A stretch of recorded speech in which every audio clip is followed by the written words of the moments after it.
அனைவருக்கும் வணக்கம்.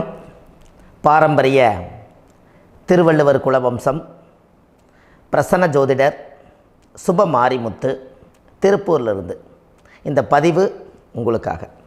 ஐயா வணக்கங்க ஐயா. வணக்கம் ஐயா. ஐயா இப்போது மக்கள் சார்பாக ஒரு கேள்வி இன்றைக்கி நான் கேட்கலான் இருக்கேன். கேளுங்க ஐயா. ஐயா, அதாவது இந்த ஜாதகத்தில் முடக்கு இருக்கு, ஜாதகத்தையும் முடக்கிருச்சு, கண்டிப்பாக அதனால் வாழ்க்கையில் நிறைய பிரச்சனைகள் அப்படின்னு சொல்லி நிறைய பேர் கேட்குறாங்க. கண்டிப்பாங்க ஐயா. இந்த முடக்குங்கிறது என்னங்க ஐயா? அதற்கும் கர்மாவுக்கு ஏதாவது சம்மந்தம் இருக்காங்க ஐயா? ரொம்ப பற்றி சொன்னீங்கன்னா ரொம்ப உதவியாக இருக்குங்க. நல்ல கேள்விங்க ஐயா. இந்த கர்மாவே முதல்ல எங்கேருந்து வருது அப்படிங்கிறது தான் இப்போ நம்ம சொல்ல போகிறோம். இதுவரைக்கும் எத்தனையோ கருத்துக்களெல்லாம் நீங்கள் இந்த உலகத்தில் கேட்டிருப்பீங்க. ஆனால் இந்த பதிவில் நீங்கள் பொறுமையோடு இந்த கருத்தை ஒரு இனிமையோடு நிதானமாக கேட்டிங்கன்னா உங்களுடைய ஊழ்வினை கர்மா எங்கிருந்து உருவாச்சு, இதனுடைய இந்த கர்மானால் நாம் என்ன கஷ்டப்படுறோம், நாம் இந்த பூமியில் பிறக்கிறதுக்கு என்ன வரம் வாங்கி வந்தோம், நம்ம பாவ புண்ணியமெல்லாம் ஜாதக கட்டத்தில் போய் எப்படி எடுக்கிறது, நம்மளுடைய தோஷம்னு சொல்கிறோமே அந்த தோஷம் எப்படி கிரியேட் ஆகுது, நம்ம இந்த பூமியில் பிறக்கும்போது கொண்டு வந்த கர்மாவா, இல்லை கடவுளே நம்மளுக்கு ஒரு தண்டனையாக கொடுத்த கர்மாவா, இல்லை நம்ம இந்த பூமிக்கு வந்ததுக்கு அப்புறம் செய்த கர்மாவா, இது எல்லாத்தையுமே நம்ம பொறுமையாக கேட்கணும்னா கண்டிப்பாக இந்த பதிவை நீங்கள் பொறுமையோடு கேளுங்க. உங்களுக்கு இதில் ஒரு பெரிய ஒரு ரகசியம் ஒன்று அடங்கியிருக்குது. அந்த ரகசியத்தை தான் இன்றைக்கி இந்த உலகத்துக்கு அரங்கேற்றம் பண்ணுறேன். இந்த முடக்கு நம்ம ஐயா கேட்டதில் ஒரு அற்புதமான ஒரு விஷயம் என்ன அப்படின்னு கேட்டிங்கன்னா, முடக்குங்கிறது அந்த காலத்தில் பெரிய திறமையை கட்டி போட்டு வச்சுட்டா நம்மனால் அது இயங்க முடியுமா? முடியாது இல்லைங்களா ஐயா? முடியாது. அப்போது அதே மாதிரி ஜாதக கட்டத்தில் நமக்கு வேண்டிய யோகத்தை கடவுளே நம்மளுக்கு நாம் செய்த பாவத்தினால அது முடக்கி வச்சிருச்சுன்னா அந்த பாவகத்தை அந்த ஜாதகர் அனுபவிக்க முடியுமா? அனுபவிக்க முடியாது. அப்போது அந்த அனுபவிக்க முடியாமல் வெளி உலகத்தில் போய் நம்ம தேடி போன பிறவியில் செய்த பாவத்தை இந்த பிறவியில் நீங்கள் தேடி கண்டுபிடிச்சி வாழ்க்கையில் நீங்கள் எப்போ மேலுக்கு வர்றது? அப்போது அந்த கர்மா 12 ராசி கட்டத்துக்குள்ள 27 நட்சத்திரத்தில் 9 கிரகங்களுக்குள்ள ஒரு பெரிய ஒரு ஆத்துமாத்துமான கர்மா, உங்கள் பூர்வ ஜென்ம கர்மா இதுக்குள்ளே எங்கேயோ ஒரு இடத்துல முடங்கியிருக்குது. இந்த முடக்க மட்டும் உங்கள் ஜாதகத்தில் நீங்கள் கண்டுபிடிச்சிட்டிங்கன்னா ஹைலைட்டாக வாழ்கிறதுக்கு, இந்த உலகத்தில் சுதந்திரமான வாழ்க்கை வாழ்கிறதுக்கு ஒரு மிகப்பெரிய பொக்கிஷம் உங்கள் ஜாதகத்துக்குள்ளேயே இருக்குது. அப்போது அந்த ஜாதகத்துக்குள்ளே நாம் போன பிறவியில் நம்ம கர்மா நாம் என்ன செய்திருப்போன்னு உங்களுக்குள்ளே பெரிய குழப்பம் இருக்கும். என்னங்க ஐயா, நீங்கள் என்ன கர்மா பண்ணிட்டு வந்தீங்க, நாம் போன பிறவியில் நம்ம யாரை ஒரு வதச்சோம், யாரை நம்ம மனசை புண்படுத்தினோம், நம்ம தாத்தாவுக்கு சோறு போட்டோமா, நம்ம பாட்டனுக்கு சோறு போட்டோமா, நம்ம முப்பாட்டனுக்கு சோறு போட்டோமா, நம்ம கொள்ளுப்பாட்டனுக்கு சோறு போட்டோமா, அப்போ நம்ம அப்பாவுக்கு நம்மளை பெற்றவருக்கு நம்ம சாப்பாடு கொடுத்தோமா, இவங்களுக்கெல்லாம் நம்ம சேவை பணிமடைகள் செஞ்சோமா, நம்மளுடைய உறவுகளுக்கெல்லாம் அரவணைச்சு போனோமா, நம்மளுடைய இந்த மாதிரி நாம் இரத்த சம்பந்த உறவுகளை இருந்து தான் இந்த உலகத்துக்கு நம்ம வெளியில் வந்திருப்போம். அப்போது வெளியில் நீங்கள் நிற்கிறீங்க, அப்படியே மேலே போய் பார்த்தீங்கன்னா ஒரு 7 தலைமுறையில் ஒவ்வொருத்தரும் செய்த கர்மாவெல்லாம் நம்ம பிளட்டு ரிலேட்டிவாக இப்போ நீங்கள் கரண்ட்டில் இருக்கிறவங்க கிட்ட தான் டெபாசிட் பண்ணியிருக்கோம். அப்போ இது தெரியாமல் நாம் ஜாதகத்துக்குள்ளே போய் தசாபுத்தி நல்லா தனுங்க இருக்குது, நான் ரொம்ப கஷ்டப்படுறேன், என் ஜாதகத்தில் போய் பார்த்தேன் எல்லா கிரகங்களும் நல்ல வலிமையாக இருக்குன்னு தான் சொன்னாங்க, ஆனால் இன்னும் என்னுடைய கடன் அடையலை, இன்னும் என்னோடய கர்ம தீர்ந்த மாதிரியே தெரியல, எனக்குள்ளே ஒரு தாட்டு என்னமோ நான் ஒரு பின்தங்கின வாழ்க்கையிலே வாழ்ந்துட்டுருக்கேன் அப்படின்னு நீங்கள் சொல்லும்போது, அப்போ இதையெல்லாம் தாண்டி ஒரு கர்மா உங்களுடைய ராசி கட்டத்துக்குள்ளே எங்கேயோ ஒரு பக்கத்தில் ரகசியமாக புதைஞ்சிருக்கு. அப்போது அந்த ரகசியமாக புதைஞ்சிக்கக்கூடிய அந்த முடக்கு தான் இன்றைக்கி இந்த உலகத்துக்குள்ளே நீங்கள் தெரிஞ்சுக்கக்கூடிய விஷயம். அப்போ அந்த முடக்குங்கிறது ஒன்று உண்மை. இந்த உலகத்துக்கு நம்மளை எல்லாத்துலேயும் நல்லா யோசிச்சு பாருங்கள். 12 ராசி கட்டம் இருக்குதுங்களா ஐயா? ஆமாங்க ஐயா. ஆனால் கிரகம் எத்தனை இருக்குதுங்க? 9 தான் இருக்குங்க ஐயா. ஆமாம், 12 ராசிக்கு 12 கட்டத்துக்கு 12 கிரகம் கொடுத்துருக்கலாமல்ல கடவுள். அப்போ ஏன் 3 கட்டத்தை மட்டும் எம்டி பண்ணி மீதி 9 கிரகத்தை வச்சுக்கிறாருன்னா, அப்போ நாம் செய்த 3 தலைமுறை கர்மாவுக்கு அது எந்த கட்டம் பிளாக் ஆகுதோ அந்த கட்டத்துக்குள்ளே ஏதோ ஒரு ரகசியம் இருக்கிறனால தானே எங்கேயோ ஒரு பக்கத்தில் நீங்கள் கண்டிப்பாக கர்மாவில் மாட்டுவீங்கிறது கடவுளே படைச்சு தானே இதை உருவாக்கியிருக்காரு. 12 ராசிக்கு 12 கட்டம் கொடுத்துருந்தா எங்கே நீங்கள் சுற்றி வந்தாலும் ஏதோ ஒரு வீட்டுக்குள்ளே போய் உட்காந்துக்கலாம். ஆனால் ஒரு வீடு சுத்தமாக இருக்குது, ஒரு வீட்டில் 4 கிரகம் இருக்குது, ஒரு வீட்டில் 3 கிரகம் இருக்குது, ஒரு வீட்டில் 5 கிரகம் இருக்குது, ஒரு 3 வீடு 4 வீடு காலியாக இருக்குது. அப்போ எங்கேயோ ஒரு ராசி கட்டத்துக்குள்ளேயே கடவுளுடைய கர்மா விளையாட்டு, அது ரகசிய விளையாட்டு தான்.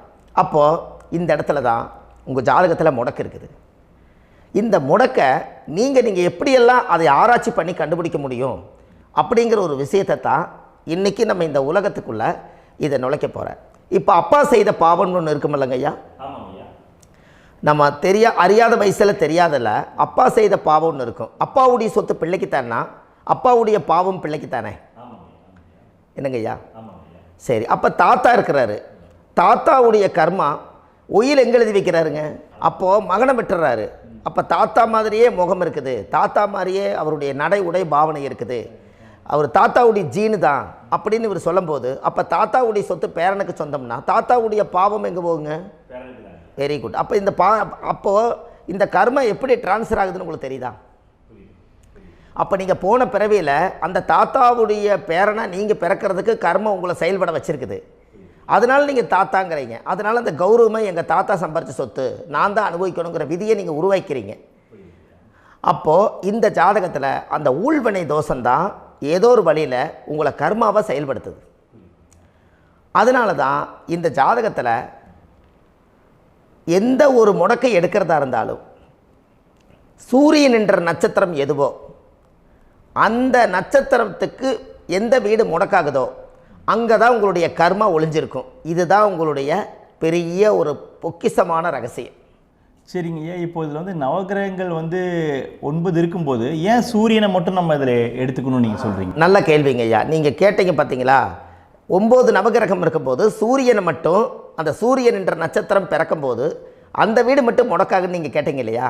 இதுதான் அற்புதமான கேள்வி. ஏன் அப்படின்னு கேட்டிங்கன்னா, சூரியன் அப்பாவோட உயிர் கரு போய் அம்மாவுடைய பனிக்கூடத்தில் கர்ப்பத்தில் வச்சு 10 மாதம் 300 நாள் சுமந்து நீங்கள் இந்த பூமிக்கு வெளியில் வரும்போது நீங்கள் என்ன பாவத்தை இவங்க விதைச்சாங்களோ அந்த கர்மாவை வாங்கிட்டு தான் நீங்கள் வெளியில் பிரசவமாகறீங்க. இதுதானே?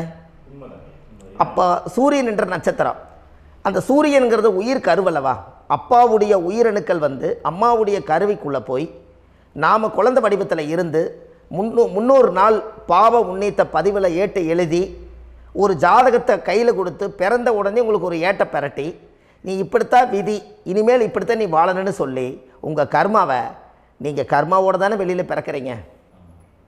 அப்போ சூரியன் என்ற நட்சத்திரம் தானே இந்த உலகத்துக்கு ஒரு பெரிய ஒரு மகத்துவம். இப்போ பாருங்கள், விடிய வரைக்கும் நம்ம முழிச்சிட்ருக்குறோம், காலையில் சூரிய உதயமானால் அவங்கவுங்க செயல்படுறோம். மீதி எல்லா கிரகங்களுக்குமே வெளிச்சத்தை கொடுக்கக்கூடிய சக்தி சூரியனுடைய பிம்ப ஒளிக்குத்தானே உண்டு, என்னங்க ஐயா? அதனால தான் மேசத்து உச்ச வீடுன்னு சொல்லி மேசத்தை உச்சம்னு சொல்லி சூரிய உச்சத்தை அங்கே தான் வச்சாங்க. அப்போது அந்த காலச்சக்கரத்துக்கு 5ஆம் இடம் பூர்வ புண்ணியஸ்தானத்தில் போய் சிம்மத்தில் கொண்டு போய் சூரியனை ஆட்சி வீடுன்னு வச்சாங்க. அப்போது சூரியனில் இருந்து தான் அந்த மையப்புள்ளி உருவாகுது. அப்போ உங்களுடைய ஜாதகத்தில் அந்த சூரியனாகப்பட்டவர் பிறக்கும்போது நீங்கள் உங்கள் ஜாதகத்தை நீங்கள் எடுத்துக்கங்க ஐயா. நீங்கள் இன்றைக்கே போய் கதவை திறந்து உங்கள் பெட்டியை திறந்து பீர்வாவுக்குள்ளே உங்களுடைய ஜாதகம் இருக்குது, அந்த ஜாதகத்தை எடுத்து ஜோதிடர்கிட்டையே நீங்கள் சந்தேகம் கேட்குறக்கு முன்பு நீங்களே உங்களுடைய கர்ம பற்றி தெரிஞ்சுக்கிறதுக்கு இந்த பதிவில் உங்களுக்கு ஒரு ரகசியத்தை சொல்லித்தரேன். உங்கள் ஜாதகத்தில் இப்போ இது வரைக்கும் ராசி கட்டத்தை நீங்கள் பார்த்துருப்பீங்க, ஆனால் பாதசாரம்னு ஒன்று இருக்கும் இல்லைங்களா? ராசிக்கு பாதசாரம்னு ஒன்று இருக்கும். சூரியன் என்ன நட்சத்திரத்தில் இருக்குது, சந்திரன் என்ன நட்சத்திரத்தில் இருக்குது, செவ்வாய் என்ன நட்சத்திரத்தில் இருக்குது, புதன் என்ன நட்சத்திர காலில் நிற்குது, இதெல்லாமே அந்த சாரம் இல்லாத ஜோதிடம் சோரம் போய்விடும். அதனால் அந்த சாரத்தில் நிற்கிது பார்த்தீங்களா கிரகம், அதில் இப்போ நீங்கள் உங்களுடைய ராசி கட்டத்தை ஓப்பன் பண்ணுங்கள். இதில் ராசி கட்டத்தில் சூரியன் என்ற நட்சத்திரம்னு ஒன்று இருக்கும் இல்லைங்களா? அது எதுவாக வேணாலும் இருந்துட்டு போட்டோம். அந்த நட்சத்திரம் தான் நீங்கள் பிறக்கும்போது தாயுடைய கருவறைக்குள்ள கரு உருவான நட்சத்திரமே அதுதான். புரிஞ்சுங்களா ஐயா? பிறக்கும்போது நீங்கள் அந்த கருவுடைய நட்சத்திரம் அப்பா வந்து கருவை உருவாக்கி கர்மாவை விதைச்சது அந்த சூரியன் என்ற நட்சத்திரம் தான். அந்த வீட்டுக்கு தான் இந்த ராசி கட்டத்தில் உங்களுக்கு முடக்கு உருவாகுது. புரிஞ்சுங்களா ஐயா? அப்போது ஒரு ஜாதகத்தில் சூரியன் என்ற நட்சத்திரம் எதுவோ அதுதான் உங்களுடைய கர்மா நட்சத்திரம். இப்போ நம்ம பிறக்காதுக்கு முன்னாடி அப்பா கட்டத்தில் அந்த கர்மா டெபாசிட் ஆகிருக்கும். அதை ட்ரான்ஸ்ஃபர் எப்படி பண்ணுறாரு? அவருக்கு ஒரு கல்யாணம் வச்சு அவர் குடும்ப வாழ்க்கையில் வாழ்ந்து நம்மளோட உயிர் கருவை கொண்டு போய் ஊராம் பொண்ணை கல்யாணம் பண்ணி பொண்டாட்டின்னு எடுத்துக்கொண்டு அந்த பொண்டாட்டிங்கிற உரிமையாகி இவருடைய உயிர் கரு உருவாகி வாரிசுகள் வெளியில் வருது. அதானங்க ஐயா? அப்போது அந்த சூரியன் என்ற நட்சத்திரம் தான் இந்த உலகத்தில் ஒரு பிரம்மாண்டமான நட்சத்திரம். இந்த நட்சத்திரம் உங்கள் மனசுக்குள்ளே ஏதாவது இருந்துச்சுன்னா உங்கள் வீட்டில் ஏதாவது ஒரு நல்ல விஷயங்கள் நீங்கள் பண்ணுறதா இருந்தால் அந்த கர்மா நட்சத்திரம் சூரியனுடைய நட்சத்திரம் இருக்குது பார்த்தீங்களா, அந்த நட்சத்திரத்தில் எந்த ஒரு சேவைகளும் செய்யக்கூடாது. அதுதான் கர்மா. அதை போய் நீங்கள் ஆக்டிவேட் பண்ணி விட்டீங்கன்னா அது முன்னோர்களை வந்து நீங்கள் வந்து தொந்தரவு பண்ண மாதிரி. அந்த கர்ம நட்சத்திரம் தான் உங்கள் வாழ்க்கையில் அது புதஞ்சிருக்கிறதா. இப்போ குழந்தை பிறந்தாலோ சீர் சீமந்தங்கள் நீங்கள் செய்கிறதாலோ கல்யாணம் முக்கிறதுனாலோ உங்கள் ஜென்ம நட்சத்திரத்தன்னைக்கு கல்யாணம் பண்ண வேண்டாம்னு சொல்லிக்கிறாங்கல்லங்க. உங்களுக்கு ஜென்ம நட்சத்திரத்துக்கு முன்னாடி உங்களை உருவாக்குன நட்சத்திரம் தான் ஜென்ம நட்சத்திரம். அப்போ சூரியன் என்ற நட்சத்திரம் அப்பாவுடைய ஜென்ம நட்சத்திரமாக அந்த ஊழ்வினை கர்மம் செயல்படுது. அப்போ அந்த முடக்கு யார் வழியில் வந்தது? முன்னோர்கள் வழியில் வந்தது. முன்னோர்கள் கட்டி வச்சது யாரைய? குலதெய்வத்தை. அப்போ அந்த குலதெய்வத்தை போய் சாமிக்கு போய் வீடு வாசல்லாம் வலித்து குலதெய்வத்தை போய் தேங்காய் பழம் பூ மாலை கல்கண்டு வாங்கி அர்ச்சனை பண்ணி ஒரு அன்னதானம் ஒன்று பண்ணிவிட்டு சாமிக்கு பொங்கல் வச்சு நைவேத்தியம் பண்ணிவிட்டு உங்கள் ஜாதகத்தை வச்சு பூஜை பண்ணிவிட்டு வாங்க. அதுக்கப்புறம் தான் உங்கள் கர்மாவை கண்டுபிடிக்கிறதுக்கு வழியே பிறக்கும். குலதெய்வத்தை வணங்காமல் கோவிந்தா கோவிந்தா என்று பல தெய்வத்தை வணங்கினாலும் பலனொன்றும் இல்லைன்னு அந்த காலத்தில் முன்னோர்கள் சொல்லி வச்சுக்கிறாங்களா இல்லைங்களா? அதனால் கண்டிப்பாக அதை கண்டுபிடிச்சி நீங்கள் அதுக்கு ஒரு நைவேத்தியம் பண்ணால் மட்டும்தான் முதல்ல உங்கள் 5ஆம் பாவம் முன்னோர்கள் அது வேலை செய்யும். குலதெய்வ ஆலயத்துக்கு போயிட்டு வாங்க. போயிட்டு வந்துட்டு இந்த கர்மவினை தோஷத்தை நிவர்த்தி பண்ணுறதுக்குண்டான சரியான பரிகாரத்தை நம்ம எடுப்போம்.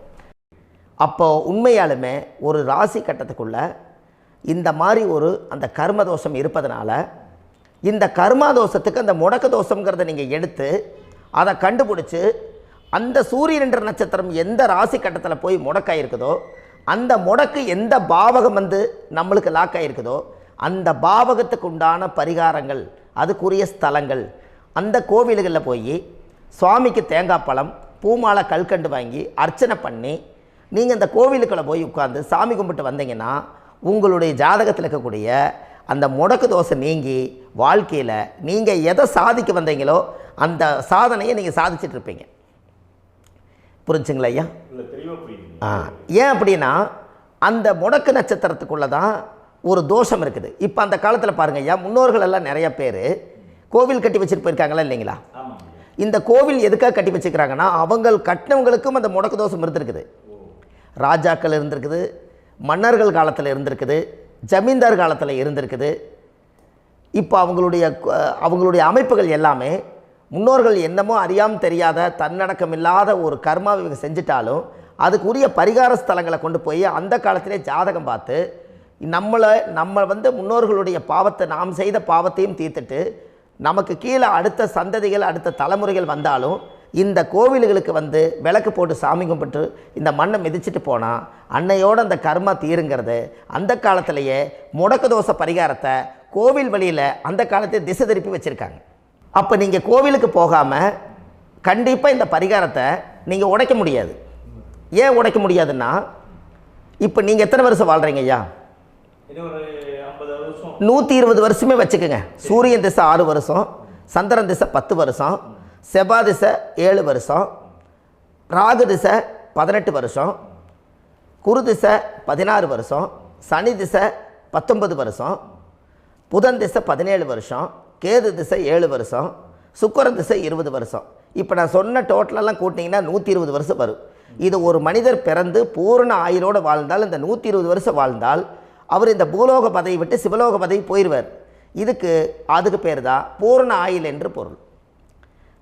அப்போ இந்த பூரண ஆயுளை வாழ்ந்தவருக்கு 120 வருஷம். கோயில் எத்தனை வருஷம் வாழுதுங்க ஐயா? கோயில் பழங்காலத்து கோயிலெல்லாம் எத்தனை வருஷம் வாழுதுங்க?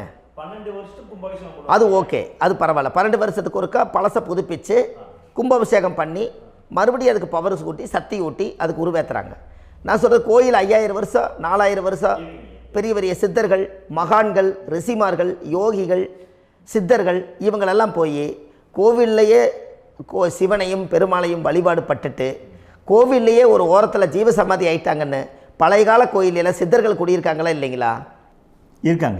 இருக்காங்கல்லங்க ஐயா. அப்போது நாம் 120 வருஷம் வாழ்கிறோம், கோவில் 5000 வருஷம் வாழுது. எங்கே சக்தி அதிகமாக இருக்குன்னு சொல்லுங்க? கோவிலில் தாங்க ஐயா. கோயில் தான், அதில் ஒன்றும் மாற்றம் இல்லைங்களே.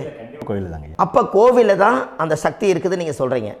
அப்போ உங்களுடைய கர்மாவை உடைக்கிறதுக்கு 120 வருஷம் பெருசா 5000 வருஷம் பெருசான்னு சொல்லுங்கள்? 5000 தாங்க. அப்போ 5000 வருஷம் உள்ள அலைகள் வந்து எத்தனை அந்த சிவனுக்கு இப்போ சிவன் கோயிலே உங்களுக்கு முடக்கு தோஷத்துக்கு ஒரு கோயில் வருதுன்னு வச்சுக்கோங்க.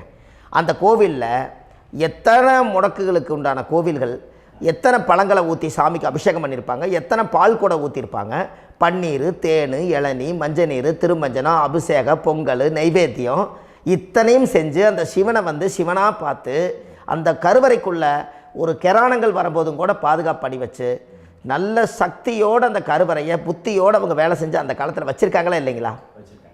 அப்போது நம்ம வீட்டை அவ்வளோ சுத்தமாக வச்சுருக்க முடியுமா? என்னதான் வாஸ்து இருந்தாலும் முடியாது இல்லைங்களா? அப்போது அவ்வளவு ஒரு பவர்ஃபுல்லான கோவில் அந்த முடக்கு தோஷத்துக்குள்ளே ரகசியமாக அந்த கோயில் அடங்கியிருக்குது. உங்கள் ஜாதகத்துக்குள்ளே உண்மையாலுமே ஊழ்வினை கோயில், கர்மவினை கோயில் அதுக்குள்ளே இருக்குது. அந்த ஜாதகத்தை கணிச்சு பார்த்தா கரெக்டாக உங்களுடைய ஜாதகத்தில் அப்பாவுடைய கருவறையிலேருந்து உயிர் உருவாகிற நேரத்தில் இருந்து இப்போ வரைக்கும் நீங்கள் கரண்ட்டில் வாழ வரைக்கும் அந்த கர்ம கூட வர்றதை ஒரே ஒரு இடத்துல போனால் மட்டும்தான் விட்டுட்டு வர முடியும். அது எந்த வீடு அப்படின்னு கேட்டால் உங்களுக்கு வந்து அப்பாவுடைய கர்மா வழியில் போய் அந்த கோவில் பழையகால கோயில், பழையகால தெய்வங்கள், அந்த கோவில் தான் உங்கள் ஜாதகத்துக்குள்ள ரகசியமாக இருக்கும். அது ஏன் இந்த பதிவில் உங்களால் சொல்ல முடியாது அப்படின்னா, இந்த பதிவில் ஏன் உங்க சொல்ல முடியாதுன்னா உங்கள் ஜாதகம் தெரியாமல் என்ன கோயிலை நீங்கள் சொல்லுவீங்க? இப்போ பொதுவாக ஒரு நட்சத்திரத்துக்கு ஏதோ ஒரு கோவிலை அவங்க சொல்லி நீங்கள் போயிட்டு வர்றீங்கன்னு வச்சுக்கோங்க. ஆனால் அது வேலை செய்யலைன்னா நம்மளுக்கு என்னங்க இவ்வளோ கஷ்டப்பட்டு போய் அதை பலனடையிலேன்னு கேள்வி கேட்டக்கூடாது. உங்கள் ஜாதகத்தை நீங்கள் கொண்டாங்க, உங்கள் டேட் ஆஃப் பர்த் டயத்தை போட்டு ஜாதகத்தை கணிச்சு நீங்கள் சூரியன் என்ற நட்சத்திரத்துக்கு உங்களுடைய கர்மவினை கோவில் யார், உங்களுடைய முடக்கு யார், ஊழ்வனை தோஷத்துக்கு உண்டானவர் யார், தாய் வழி கர்மா யார், தந்தை வழி கர்மா எது, நீங்கள் பிறக்கும்போது வந்த கர்மா என்ன, இது எல்லாம் கணிக்காமல் பொதுவாக ஒரு கோயிலில் போய் நீங்கள் பாட்டுக்கு சாமி கும்பிட்டு வந்தால் பலன் எப்படி கிடைக்கும்? கண்டிப்பாக கிடைக்காதுங்க ஐயா. என்னங்க ஐயா? அது தெரிஞ்சு பண்ணாதான் சரியா? ஒரு டாக்டர்கிட்ட போகிறீங்க, என்னை அப்படியே ஸ்கேன் பண்ணி ஒரே ஒரு மாத்திரை கொடுங்கன்னு கேட்டால் டாக்டர் கொடுப்பாருங்களா? அவர் என்ன பிரச்சனை இருக்குதோ அதை முதல்ல கண்டுபிடிச்சி ஸ்கேன் பண்ணி பார்த்து ரிப்போர்ட் எடுத்து அது மூலியமாக தான் கொஞ்சம் எடுத்து ஐயா உங்களுக்கு இந்த பிரச்சனை, இதுக்கு தீர்வுக்கு இதுக்குண்டான மெடிசன், இது இப்படித்தான் சாப்பிடணும்னு அது முறையாக சொல்லி அந்த உயிர் வாழ வைக்கிறாரு டாக்டர். அவர் ஒரு தெய்வ வடிவத்தில். கரெக்டுங்களா ஐயா? அப்போ உங்களோட கர்மா எங்கே செயல்படுது அப்படின்னா, இந்த முடக்க நீங்கள் இந்த பதிவில் தெரிஞ்சுக்கங்க. அதுக்குரிய நட்சத்திரம் என்னன்னு தெரிஞ்சு வச்சுங்க. உங்கள் ஜாதகத்தில் சூரியன் என்ற நட்சத்திரத்தை எடுத்துக்கங்க. அந்த வீட்டுக்கு முடக்க இந்த பதிவில் எந்த வீடு லாக் ஆகிருக்குதுங்கிறத நான் உங்களுக்கு இந்த வீட்டில் சொல்கிறேன்.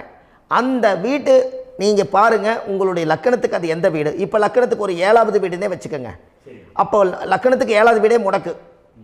அப்படி ஒரு முடக்கு ஆகிப்போச்சுன்னா ஒரு ஜாதகத்தில் லக்கணம் தான் 1, 7ஆம் இடம்ங்கிறது மனைவி ஸ்தானம். ஒரு ஆணுடைய ஜாதகத்துக்கு 7ஆம் இடம் தான் மனைவி. அவருக்கு நல்ல மனைவி அமையாமல் ஆடம்பரம் இருந்தும் வீடு அரண்மனை மாதிரி இருந்தும் அந்த மனைவியை ஒரு சந்தோஷமாக அவர் அனுபவிக்க முடியாது. புரிஞ்சுங்களா ஐயா? சந்தோஷமாக அனுபவிக்க முடியாது. ஏன் அப்படி? 7ஆம் இடத்துல தான் அவரோட கர்மா உட்கார்ந்துருக்குது. கரெக்டாக சொன்னீங்க. 7ஆம் இடத்துல தான் அந்த கர்மா உட்கார்ந்துருக்குது.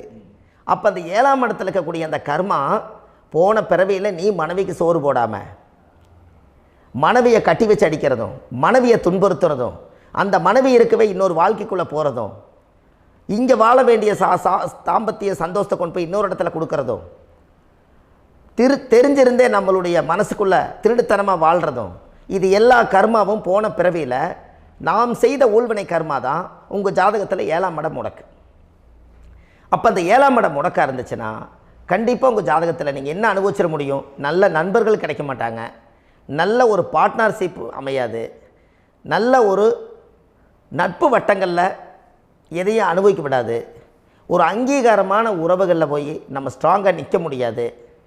7ஆம் இடம் என்பது தாம்பத்திய வாழ்க்கை, பூர்த்தி இல்லாத வாழ்க்கையாக இருக்கும். இப்படியெல்லாம் அந்த ஜாதகத்தில் ஒரு பொதுவாக ஒரு ஜாதகத்தில் 7ஆம் பாவம் முடக்காயிட்டால் இந்த கர்மாவை அவர் அனுபவிச்சுக்கிட்டே இருப்பார். இது எப்போத்தான் அதுக்கு ஒரு தீர்வு வேணுங்கய்யா? அந்த கோயில் எதுன்னு நீங்கள் கரெக்டாக சொன்னீங்க. இப்போ இது மனிதனால் செயல்படுது. மனிதர்கள் தான் கோயிலை கட்டி வச்சாங்க. தெய்வத்தை விட ஒரு காலத்தில் மனிதர்களுக்கு மகிமை ஜாஸ்தி. ஏன்னா சாதாரண ஒரு மண் பூமியாக இருந்த இடத்த மனிதர்கள் தான் கோயில் கட்டி ஒரு மகிமைப்படுத்தி புண்ணியம் பண்ணி வச்சாங்க. மனிதர்களுக்கு சக்தி அதிகம்தான், ஆனால் பிரபஞ்சத்துக்கு அதை விட சக்தி அதிகம் அல்லவா? ஐயா, நீங்கள் கோவிலுக்கு போய் அந்த கர்மா உடைக்கிறதுக்கு கோவிலில் சக்தி இருக்குது, ரைட்டு. ஆனால் நம்ம வீட்டுக்கும் கோயிலுக்கும் ஒரு மிகப்பெரிய தொடர்பு என்னென்னா, அந்த கோயில் கட்டுறவங்க எல்லாமே பழைய காலத்து கோயிலெல்லாம் பாருங்கள், பஞ்சபூதத்தை வச்சு கட்டியிருப்பாங்க. பஞ்சபூதத்தை வச்சு தான் கட்டுவாங்க கோயில். அது உங்களுக்கு தெரியணும் இல்லைங்களா? பஞ்சபூதம்னா நீர், நெருப்பு, காற்று, பூமி, ஆகாயம்.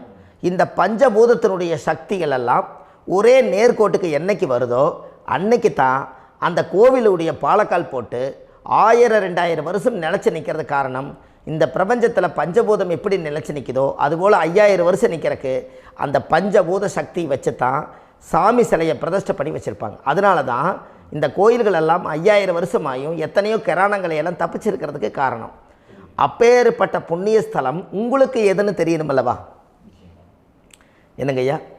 அப்பேற்பட்ட புண்ணிய ஸ்தலம் உங்களுக்கு எதுன்னு தெரிஞ்சால் தானே நீங்கள் போய் செய்ய முடியும், இல்லாட்டி கண்டிப்பாக தெரியாது. அப்போ இந்த முடக்கு தோஷத்தை கடவுள்கிட்ட கொண்டு போய் ஒப்படைக்கணும். நாம் பிறக்கும் போது கொண்டு வந்த கர்மாவை நாம் இருக்கும் காலத்தில் கொண்டு போய் இந்த கர்மாவை சுத்தப்படுத்தி, நீங்கள் பாவ ஆத்மாவை இந்த பூமியில் பிறந்து பூலோகத்தில் எல்லா புண்ணியத்தையும் செஞ்சுட்டு இந்த பூலோகத்தை விட்டு நீங்கள் போகும்போது புனித ஆத்மாவாக போகணுன்னா உங்கள் கர்மாவை கொண்டுட்டு போகாதீங்க, கர்மாவை நிவர்த்தி செய்யுங்க. என்னங்க ஐயா? அப்போ கர்மாவை சுத்தப்படுத்துங்க. கர்மாவை சுத்தப்படுத்திட்டு உங்களுக்கு பிறக்கிற குழந்தைகளுக்கு அந்த கர்மாவை டிரான்ஸ்ஃபர் பண்ணாமல் உங்களோட நில் பண்ணுங்க. ஒரு உதாரணம் சொல்லட்டுங்களா ஐயா? ஒரு காந்தம் ஒன்று இருக்குது இல்லைங்களா? ஒரு காந்தம்ங்கிறது ஒரு தாத்தாவாக வச்சுக்கோங்க. ஒரு இரும்பை கொண்டு போய் வச்சா ஒட்டு மோட்டாதா? அப்போ ஒட்டுனோடனே காந்தம்ங்கிறது தாத்தா, அவருக்கு பிறந்த வாரிசுக்கு அந்த கர்ம டிரான்ஸ்ஃபர் ஆயிருமா? சரி, இன்னொரு இரும்பை கொண்டு போய் வைங்க, ஒட்டு மோட்டாதா? அப்போ அது பேரனுக்கு வைங்க, பேரனுக்கு வந்துருச்சு அந்த கர்மா. இன்னொரு இரும்பை கொண்டு போய் வைங்க, அந்த காந்தத்துக்கு நேர் இன்னொன்று வைங்க, ஒட்டு மோட்டாதா? அப்போ அதை கொண்டு போய் நம்ம கொள்ளு பேரனுக்கு வைங்க.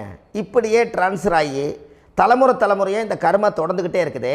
இந்த இடத்துல கொண்டு போய் காந்தத்துக்கு இரும்பு ஒட்டிகிட்டே இருக்குதுல்ல, இந்த இடத்துல ஒரு மரக்கட்டை செஞ்சு கொண்டு போய் கரெக்டாக வச்சுக்கினே போட்டுமா?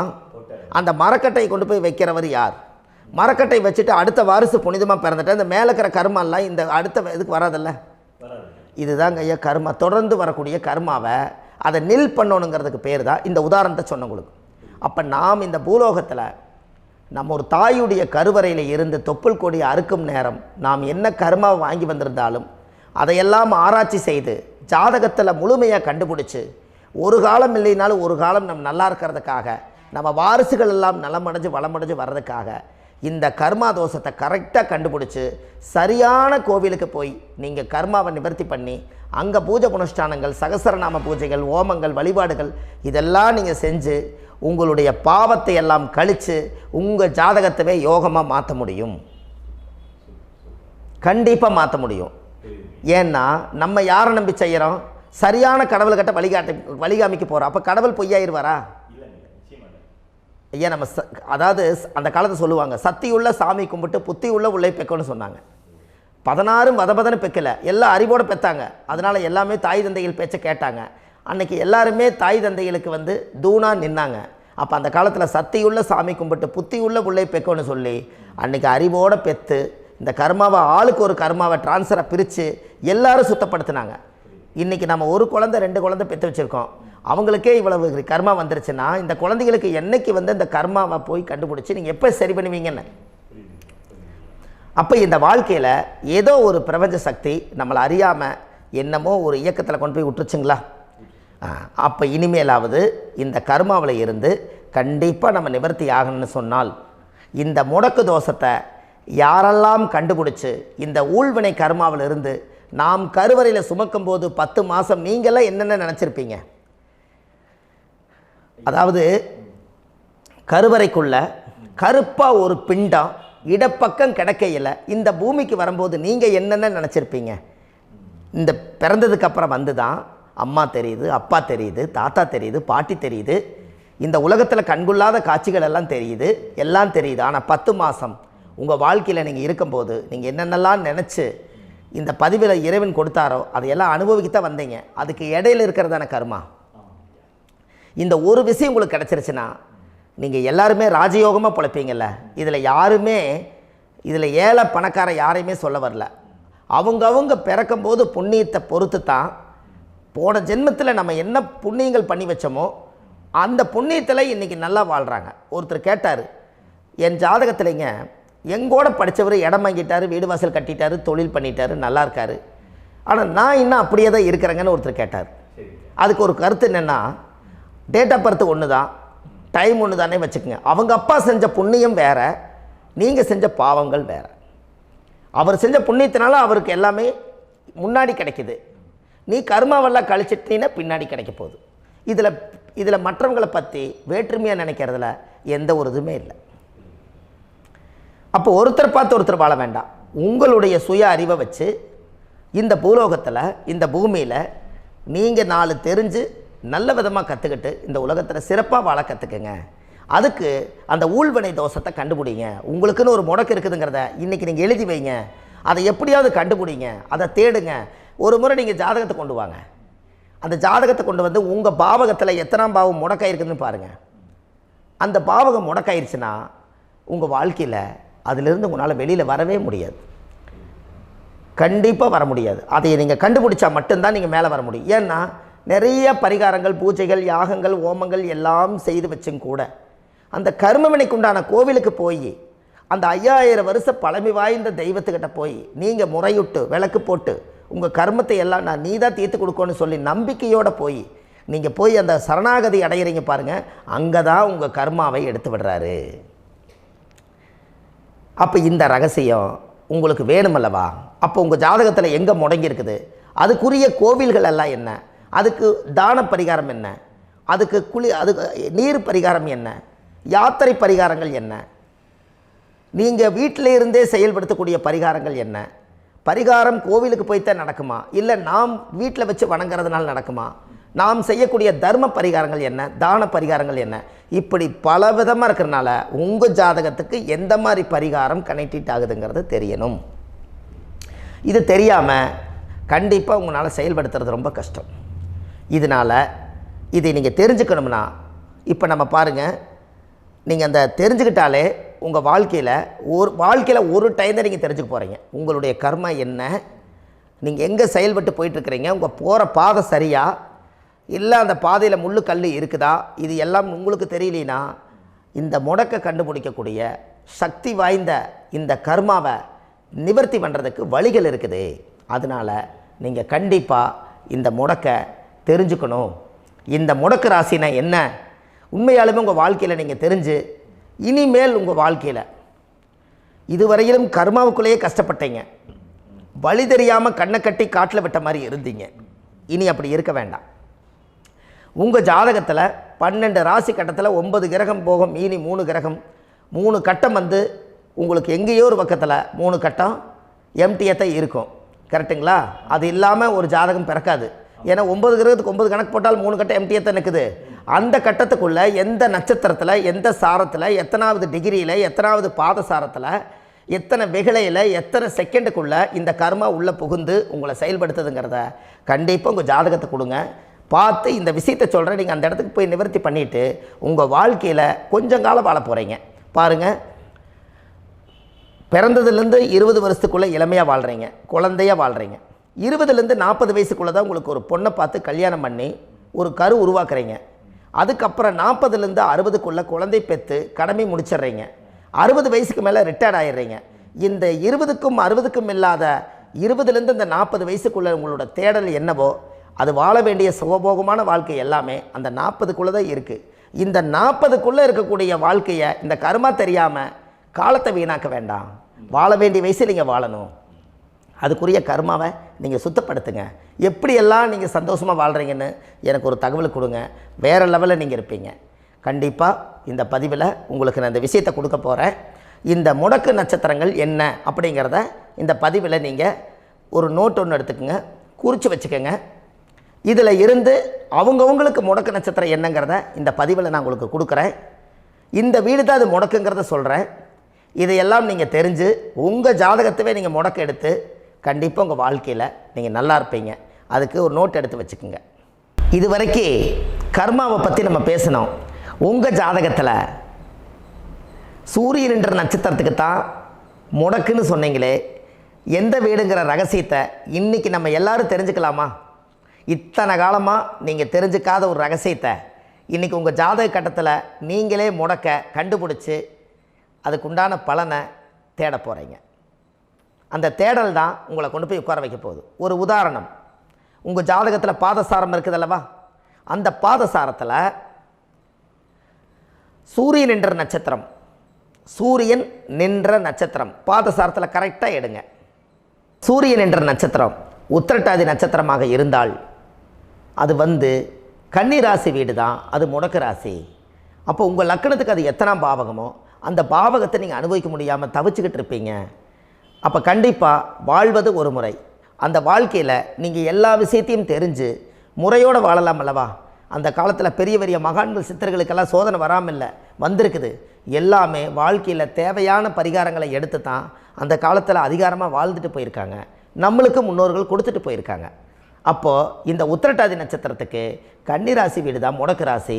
ஒரு கன்னி பெண்ணுக்கு புடவை வாங்கி கொடுத்து, வஸ்திரம் வாங்கி கொடுத்து, அவங்க வீட்டில் சாப்பாடு கொடுத்து, கன்னிமார் கோயிலில் போய் சாமியெல்லாம் கும்பிட்டுட்டு, உங்கள் வாழ்க்கையில் சப்த கன்னிமார்களுக்கு தேங்காய் பழம், வெத்தலை பாக்கு, பூ மாலை, கல்கண்டு வாங்கி அர்ச்சனை பண்ணி சாமியெல்லாம் கும்பிட்டுட்டு கண்டிப்பாக நீங்கள் உங்களுடைய கர்மா கோவிலை கண்டுபிடிச்சி, கர்மா பரிகாரத்தை கண்டுபிடிச்சி நீங்கள் செஞ்சு பாருங்கள். உங்கள் வாழ்க்கை ரொம்ப நல்லாயிருக்கும்.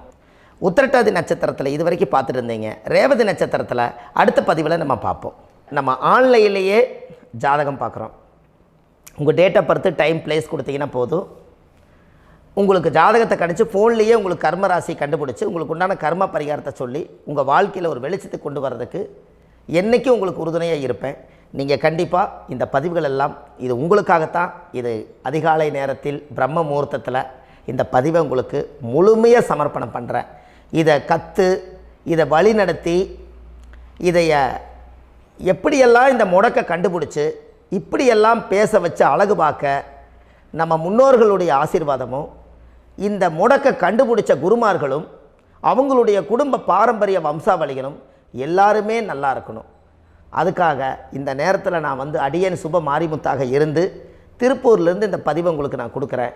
கண்டிப்பாக இந்த முடக்கு கோயிலுக்கு, இந்த முடக்கு தோஷத்துக்கு உண்மையான பரிகாரங்கள், எளிமையான பரிகாரங்கள் நீங்களே வாழ்க்கையில் செஞ்சு, ஆதிகால பரிகாரங்கள் உங்கள் மனசுக்குள்ளே இருக்குது.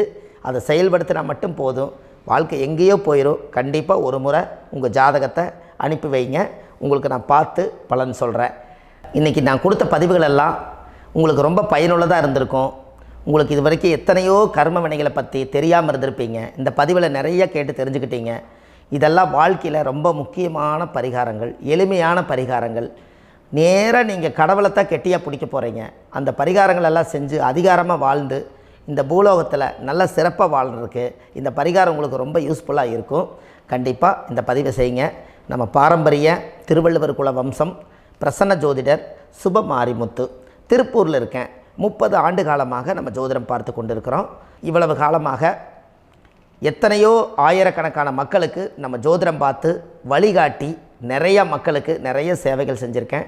நிறைய கோயில் கட்டி வச்சுருக்கேன், கும்பாபிஷேகங்கள் பண்ணி வச்சுருக்கேன், அன்னதானங்கள் நிறையா பண்ணி வச்சுருக்கேன், புண்ணிய யாத்திரைகள் நிறைய போய் வந்திருக்கேன்.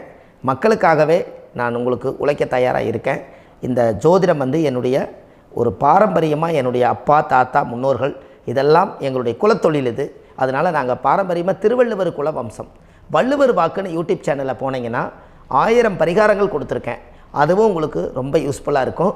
வள்ளுவர் வாக்கு அப்படின்னு போடுங்க. அப்படி இல்லைன்னா சுப மாரிமுத்துன்னு போடுங்க. இதில் பரிகாரங்கள் நிறையா கொடுத்துருப்பேன். கண்டிப்பாக இதெல்லாம் நீங்கள் சந்தித்து நீங்கள் ஒரு சப்ஸ்கிரைப் பண்ணி வச்சுக்கோங்க. நான் போடக்கூடிய பதிவுகள் எல்லாமே உங்களுக்கு நோட்டிஃபிகேஷனை வந்துடும். அதனால் நீங்கள் ஒரு சப்ஸ்கிரைப் பண்ணி வச்சுக்கோங்க. தினமும் ஒரு தகவல் உங்களுக்கு கொடுத்துக்கிட்டே இருக்கேன். இதெல்லாமே உங்களுக்கு ஒரு பெரிய சந்தோஷமான நிகழ்ச்சிகள். என்றைக்கும் உங்களோட நான் வாழ்கிறேன். உங்களுடைய குடும்பத்தில் நான் ஒருத்தராக இருந்து குடும்ப ஜோதிடராக நான் இருப்பேன். கண்டிப்பாக ஆயுளுள்ள வரைக்கும் உங்களுக்காக இந்த ஜோதிடத்துக்கு உழைச்சி உங்கள் குடும்பத்தில் ஒருத்தராக நான் வந்து ஒரு ரத்த உறவில் நான் வந்து இந்த பூர்வ ஜென்மத்தில் உங்களுக்கு நான் கடமைப்பட்டிருக்கேன். கண்டிப்பாக அடுத்த பதிவில் உங்களை நான் சந்திக்கிறேன். வாழ்வது ஒரு முறை, வாழ்த்தட்டும் தலைமுறை. நன்றி, வணக்கம்.